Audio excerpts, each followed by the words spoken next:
سيؤثر عملك كمطرب على عملك كممثل؟ ما هو شغلك، يأثر ما يأثر، ما هو شغلك. شوف لك طريقة ثانية. أعزائي المشاهدين، نشكر ضيفنا الكريم. ايش بك؟ وش نشكر يعني؟ خلاص بتكفل الموضوع؟ انتهت الأسئلة. انت يعني ما تتصرف غيرها؟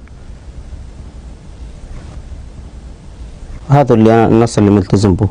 ملتزم بإيش؟ وأنت ملتزم بشيء؟ إذا كان عجبك هذا عجبك، ما عجبك شوف واحد غيري.